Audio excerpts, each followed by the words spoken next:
de la Universidad Nacional de Rosario y doctora en Psicología por la misma universidad con la tesis Efectos psíquicos del abuso sexual en la infancia, que fue dirigida por la doctora Silvia Bleichmann. Es egresada del programa postdoctoral en Estudios de Género de la Universidad de Ciencias Empresariales y Sociales de Buenos Aires. Actualmente ejerce la docencia de grado en la Universidad Nacional de Rosario y en posgrado en otras universidades del país. Es directora del Centro de Estudios sobre Violencias y Abuso Sexual de la Facultad de Psicología de la Universidad Nacional de Rosario, miembro fundadora de AEVAS. Fue directora del equipo asistencial de Casa Amiga, el albergue municipal del Programa de Asistencia y Prevención en Violencias Familiares del área de la mujer de la Municipalidad de Rosario. Como profesional está a cargo de capacitaciones para docentes y profesionales de la salud de distintas ciudades del país.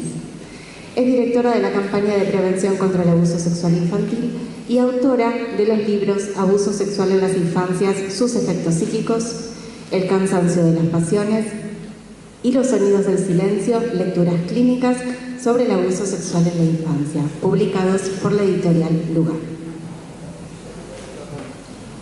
Bueno, muy conmovida y muy esperanzada después de haberlo escuchado a Tomás. Me parece que realmente se pueden modificar cosas. Ojalá pudiésemos tomar este ejemplo en Argentina.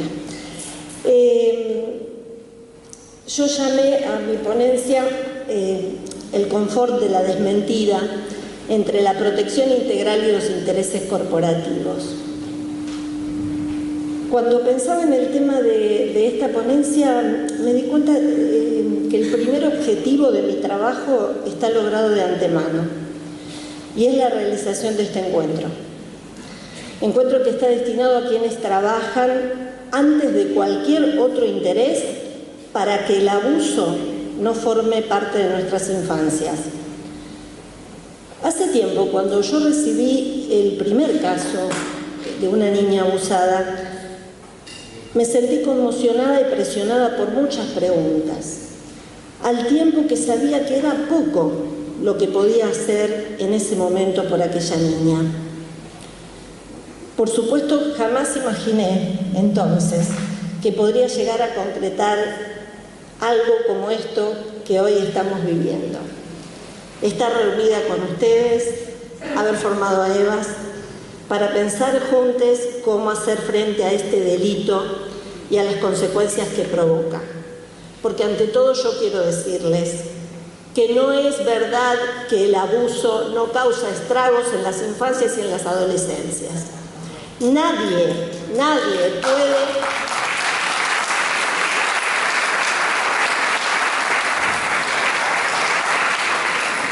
En mi experiencia clínica de hace bastantes años, yo no he trabajado con ninguna persona que haya sufrido una situación de abuso y no presente marcas terribles en la subjetividad.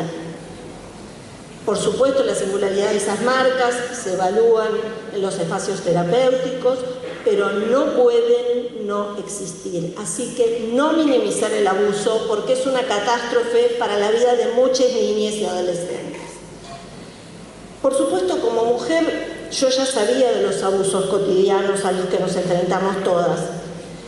Aprendí a escuchar historias luego, trabajando con niñas y adolescentes cuyo impacto traumático trascendía un momento, un episodio, una situación, y además cuyas víctimas eran sujetos en constitución, cuyos derechos eran vulnerados cotidianamente.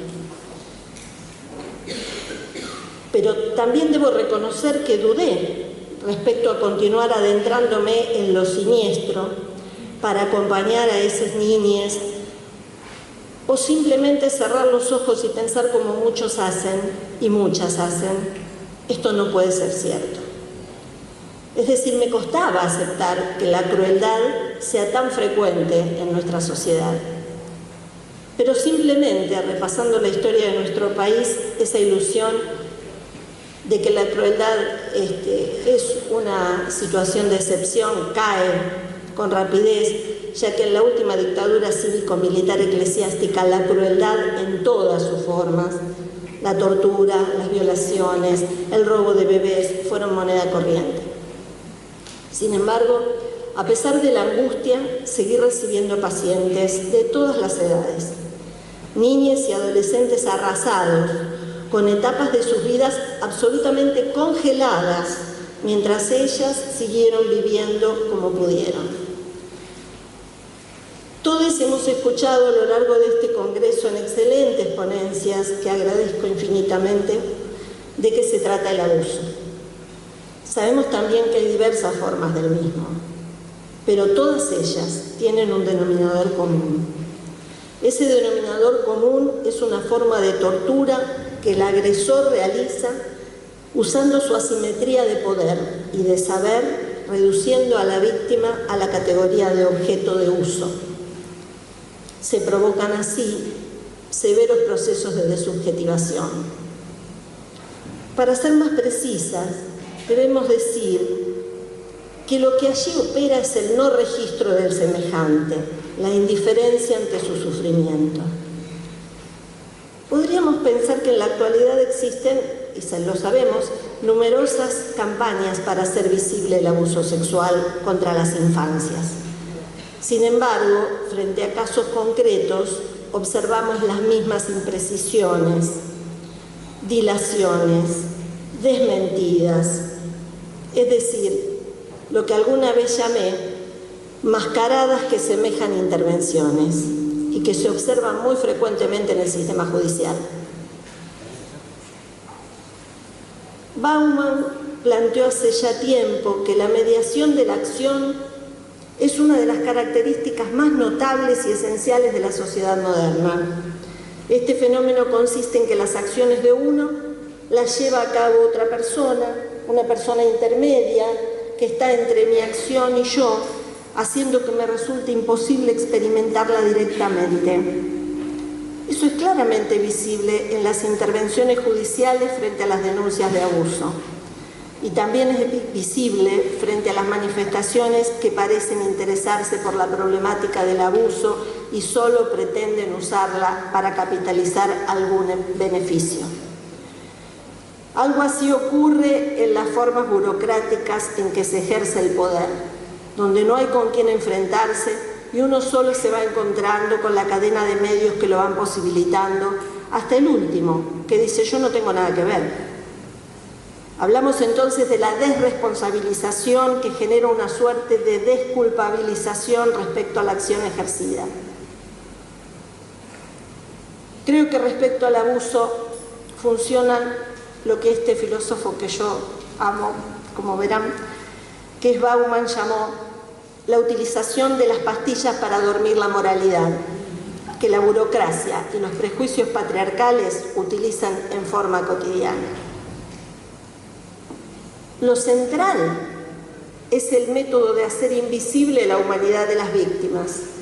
Es como si las cuestiones morales solo tuvieran sentido dentro del universo de obligaciones que me rodea. Cuando hablo de universo de obligaciones, me refiero a aquel que señala los límites exteriores del territorio social dentro del cual se pueden plantear con sentido las cuestiones morales. Para los demás no vale. También creo que es importante señalar la violencia activa, donde se constituyen los enemigos, y las formas de violencia pasivizante, que simplemente es que el otro deje de existir. La violencia silenciosa invisibiliza al otro. Ese tipo de violencia es la que sostengo funciona en el abuso desde el campo social. Incluyo aquí a quienes deberían intervenir a partir de la denuncia del mismo y en lugar de eso procrastinan sin tener en cuenta el sufrimiento de las víctimas. Resulta difícil aceptar que para muchas personas las niñas y adolescentes no pertenecen a su mundo de obligaciones. Tal vez sea por eso que las niñas han sido históricamente víctimas de la violencia, del abuso, del maltrato. Si bien existen muchas acciones, que intentan visibilizar, sin embargo la desmentida sigue dominando la escena.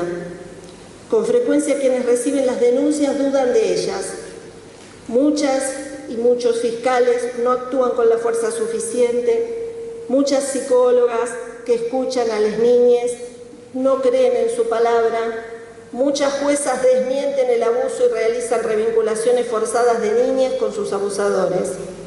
Y mientras tanto, el discurso social y sobre todo los medios de comunicación siguen invitando a quienes están denunciados por abuso a hablar de lo que llaman la injusta situación de estar separados de sus hijos a partir de las llamadas falsas denuncias.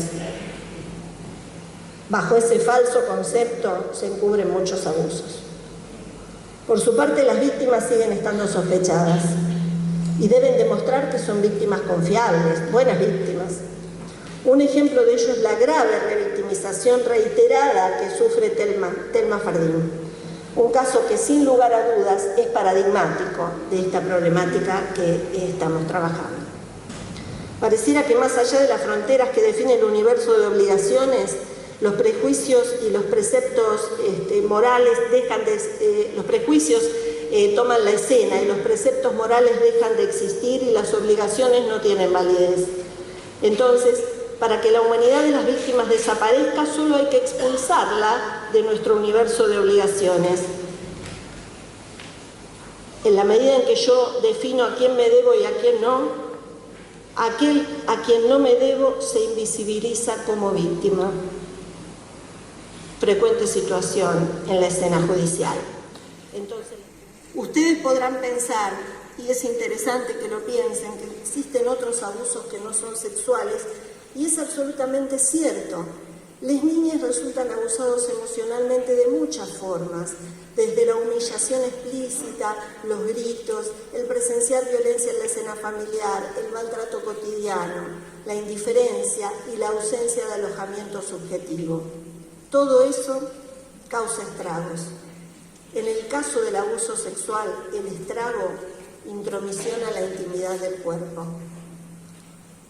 La problemática del abuso sexual incluye también a quienes, siendo adultos, afirman no recordar con seguridad si fueron abusados o no. Hasta que en situaciones terapéuticas, originadas generalmente por motivos ajenos al abuso, repentinamente incorporan un recuerdo que parece provenir de un pasado arcaico donde se perfila una escena de abuso sexual. Sorprendidas, narran tardíamente episodios cuyo recuerdo consciente no las acompañó hasta el momento, más que bajo las formas de flashes que se presentificaban intempestivamente en sus memorias y que muchas veces han sido confundidos diagnósticamente con la aparición de alucinaciones. No son alucinaciones, es la emergencia de lo indiciario que se asoma desde lo más profundo.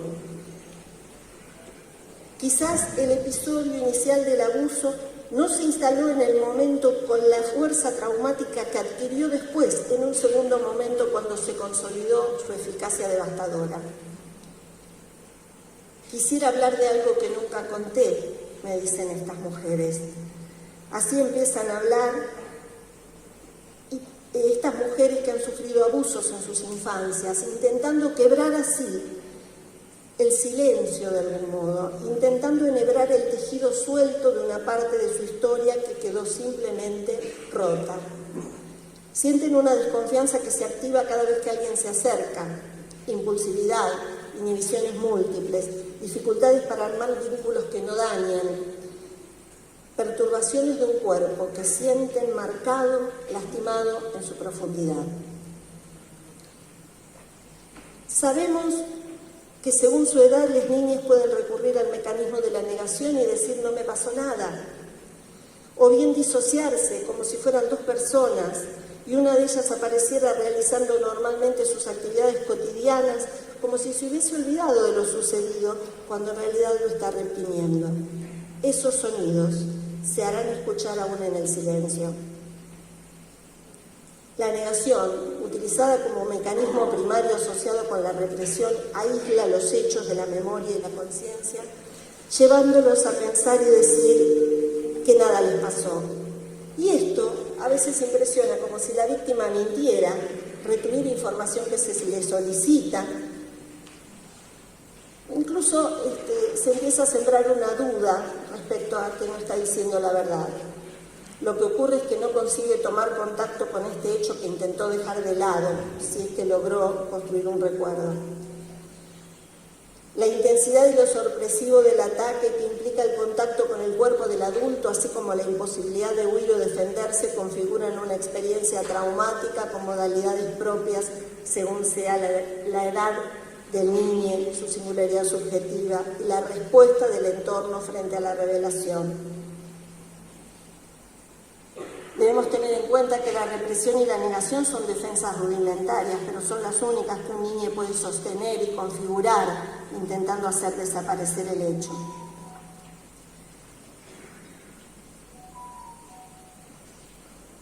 El abuso sexual, y sobre todo el incesto, tiene la particularidad de devastar la subjetividad toda y específicamente destruir la categoría del otro humano. Por eso podemos decir que el abuso es literalmente la traición del otro. Esa traición que se reitera cada vez que una intervención revictimiza, cada vez que los intereses corporativos se ubican por encima de la obligación que tenemos como adultos de proteger a las infancias. Cada vez que colegas, por altas retribuciones económicas o simplemente seducidas por sus propios prejuicios patriarcales, realizan informes que niegan el abuso teniendo pruebas de su existencia.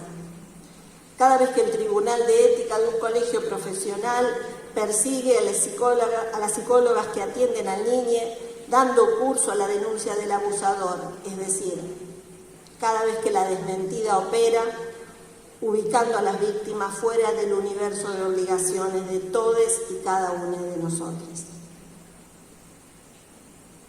Betina, ¿vos pensás que la jueza me va a creer? Eso me preguntaba Virginia con su mirada triste y sus 10 años cargados de desilusión. Debería creer en tu palabra, le dije. Si es buena persona, te va a creer. Pero no todos son buenas personas. Mirá lo que me hizo mi papá. Eso no es de buena persona. Tenés razón. Le digo, un papá que hace daño deja de ser un papá. Pero también hay muchas buenas personas que van a tratar de ayudarte y que jamás pondremos en duda tu palabra. ¿Me vas a acompañar? Si vos vas, tengo menos miedo. Sí, claro, voy a estar a tu lado acompañándote y afuera esperándote. Vamos a hacer todo lo necesario para que te escuchen. Y allá fuimos, hacia la cámara Gesell, donde Virginia le puso palabras al horror para que no volviera a suceder, para que la protección que los adultos le debemos fuera posible. Ella pudo recuperarse y está tratando de reparar su historia identitaria a pesar de haber sido víctima de la crueldad, a pesar de las marcas que siempre surcarán su cuerpo y su memoria. Hoy Virginia es una adolescente con proyectos, amigues y sueños. Ya no es solo una víctima del abuso. La clínica que he sostenido con estos pacientes me permite también afirmar que la escritura tiene un poder reparador. El poder de entramar la superficie arrasada.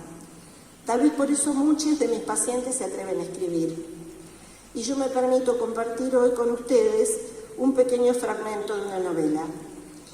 Allí la protagonista dice: corría el año 1982, fines del 82. La universidad empezaba a ser respirable y sin embargo hoy sé que afuera seguían chupando gente. Luego, tímidamente empezaron las peñas, en el patio de humanidades, los amores intensos y pasajeros, el inicio de la militancia, nuevamente la ilusión de que cambiar el mundo era posible. Quería hacer teatro, por eso cuando empecé la facultad fui a estudiar con un profesor reconocido, se llamaba Pepe. Me iba bien, pero un día me citó para hablar de un nuevo proyecto. Dijo que había pensado en mí para el protagónico. Me sentí muy feliz porque el proyecto era increíble y el teatro cada día me entusiasmaba más. Me extrañó que no me citara en el teatro sino en su departamento.